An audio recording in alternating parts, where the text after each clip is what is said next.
1899 के second episode में आपका स्वागत है। इससे पहले आपसे नम्र निवेदन है कि मेरे चैनल को सब्सक्राइब करके वीडियो को लाइक कर दें। तो पिछले एपिसोड में हमने देखा कि मोरा फ्रैंकलिन नाम की एक डॉक्टर कर्बरस जहाज पे जाती है, जहाँ पे उसके कैप्टन को प्रोमेथियस जहाज जो कि 4 महीने से गायब था उससे कुछ सिग्नल आते हैं। वो दोनों वहाँ पे निरीक्षण करने के लिए जाते हैं तो उन्हें एक गूंगा बहरा बच्चा मिलता है जो उन्हें एक ट्रायंगुलर शेप का कोई चीज देता है। और उसी समय एक स्ट्रेंजर व्यक्ति चुपके से कर्बरस जहाज पे चढ़ जाता है और वहाँ के कमरा नंबर 1013 में जाके घुस जाता है। अब एपिसोड की शुरुआत में हम देखते हैं कि कैप्टन किसी जंगल जैसी जगह पे उठता है और उसे सामने अपना घर दिखाई देता है, जहाँ की खिड़की पे उसकी बीवी और बेटी खड़ी होती है। और थोड़ी देर में उसके घर में आग लग जाती है और तभी कैप्टन की आंख खुलती है और वो अपने आप को बेड पे पाता है। तभी उस दरवाजे पे नॉक होता है। कैप्टन बाहर निकलता है तो उसका फर्स्ट मैन वहाँ पे आता है और कहता है कि हमने कंपनी को जहाज के बारे में बताया था और कंपनी से रिप्लाई आया है। जब कैप्टन उस रिप्लाई को देखता है तो उस पर लिखा होता है कि उस जहाज को डुबा दो। कैप्टन अब केबिन क्रू से मिलने आता है और केबिन क्रू वाले बताते हैं कि हमारा नेविगेशन सिस्टम खराब हो गया है और शायद हम लोग यहाँ पे खो गए हैं। इधर वो छोटा बच्चा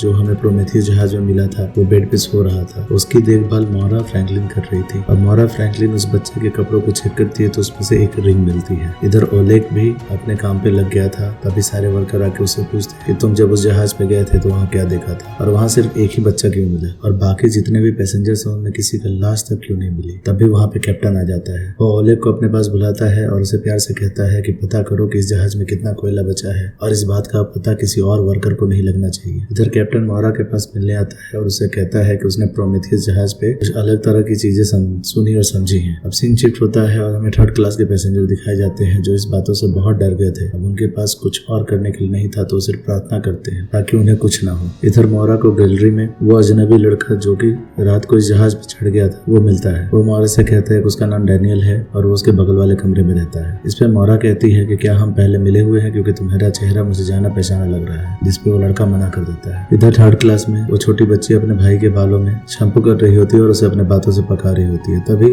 वहाँ पे एंजल आ जाता है और वो उसके जेब में अपनी सिगरेट की डब्बी डाल देता है और वहाँ से चला जाता है। तभी उसकी बड़ी बहन टोबी वहाँ आती है और उससे एंजल से दूर रहने के लिए कहती है। इधर कैप्टन भी अपने केबिन में खड़ा होकर प्रोमेथियस को देख रहा होता है और सोचता है कि कंपनी इतने बड़े जहाज को डुबोना क्यों चाहती है। तभी हमें लुशियन दिखाया जाता है। इधर 1st क्लास में भी सारे लोग प्रोमेथियस को देख रहे होते हैं। तभी लुशियन लिंगी के पास जाता है और उसे जापान के बारे में बात करने लगता है। तभी लिंगी को वो लेडी युंगजे ले जाती है। तभी लुशियन के पास विल्सन आती है। वो लुशियन से कहती है कि मुझे लग रहा है कि आपका हनीमून अच्छा नहीं जा रहा है और अगर वो चाहे तो उसका हनीमून अच्छा कर सकती है। वो यहाँ पे लिंगी के बारे में बात करती है। तभी जेरोम पीठ पीछे लुशियन के कमरे में जाता है और वहाँ कुछ चीजें उसके टेबल पे रख देता है। तभी उसकी वाइफ उस कमरे में आ जाती है जिसे देखकर जेरोम बेड के नीचे छुप जाता है। अब क्लेमेंस की नजर टेबल पे पड़े सामान पे पड़ती है। फिर वो अपने कपड़े चेंज करने के लिए चली जाती है। इसका मौका पाकर जेरोम उस कमरे से बाहर निकल के भाग जाता है। अब यहाँ पे कैप्टन की हालत बहुत खराब हो गई होती है क्योंकि उसे बहुत सारी आवाजें सुनाई दे रही होती है। अब उन आवाजों का पीछा करता करता एक कमरे के पास चला जाता है जिसे खोल के वो देखता है तो उसके अंदर उसकी पत्नी और उसकी बेटी। अब कैप्टन को वहाँ देख के उसकी पत्नी उससे कहती है कि आप लेट हो गए हो, मैं आपके लिए खाना लगा देती। तभी कैप्टन अपनी बेटी नीना के पास जाता है और उससे पूछता है कि क्या ये सब कुछ सच है। ये कुछ सच नहीं है। तभी नीना में आग लग जाती है और वो पूरा कमरा जलने लगता है और एक बड़ा धमाका होता है। तभी कैप्टन अपने आप को किसी जगह पे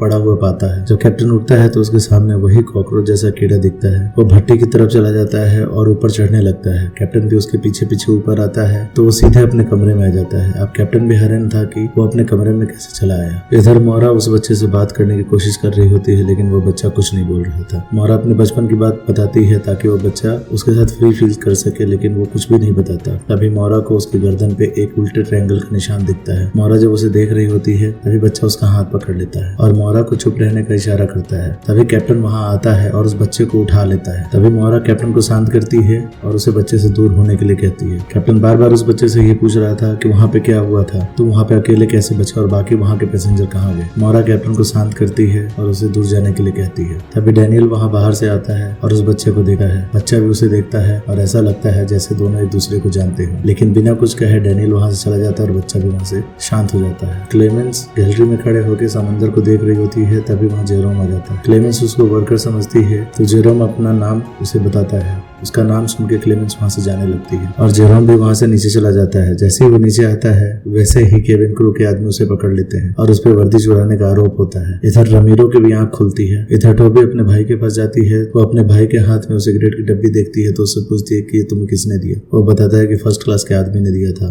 टोबी कहती है कि वो आदमी अच्छे नहीं होते, तुम उनसे मिलना बुलना बंद कर दो, और वो सिगरेट की डब्बी अपने पास लेके रख लेती है। अब टोबी सीधा जाके एंजल से मिलती है और उसको सिगरेट की डब्बी देती है और कहती है कि अगर तुम मेरे भाई से दूर नहीं हुआ तो मैं तुम्हें जिंदा मार डालूंगी। ये देखकर रमीरो हैरान हो जाता है। तो एंजल रमीरो को कहता है कि तुम मुझे ऐसे मत देखो, मैंने कुछ भी नहीं किया है। इधर कैप्टन अपने रूम में आता है और वो उसी होल को देखता है जिसके थ्रू वो इंजन रूम से इधर आया था। अब वो नीचे उतरता है तो वो देखता है कि वहाँ पे टाइलें लगी हुई हैं। तभी ओलेग वहाँ आ जाता है और उसका दरवाजा खटखटाता है, जिसके चलते कैप्टन बाहर निकलता है और ओलेग से बात करने लगता है। वो कैप्टन को बताता है कि हमारे पास सिर्फ 3000 टन कोयला बचा हुआ है। अब मोरा उस छोटे बच्चे से पूछती है कि मेरा भाई भी उस जहाज पे था और मुझे लगता है कि वो अभी भी जिंदा है। ये कहते वो रोने लगती है और वो उस बच्चे से प्रोमेथियस जहाज पे क्या हुआ था ऐसा पूछती है, लेकिन वो बच्चा फिर भी कुछ नहीं बोलता। अब रेमिरो को दिखाते हैं। अब रेमिरो और एंजल एक दूसरे से बहस करने लगते हैं, जहाँ पे रेमिरो बताता है कि वो कोई फादर नहीं है और उसने यहाँ पे आने से पहले किसी का कत्ल कर दिया था। अब दोनों बहस करते करते एक दूसरे को किस करने लगते हैं, यानी ये दोनों के कपल होते हैं। तभी डेनियल को दिखाते हैं, वो कॉकरोच जैसा कीड़ा वो जहाज के गैलरी में छोड़ देता है। ये कॉकरोच उस छोटी बच्ची के पास जाता है और उसे लेके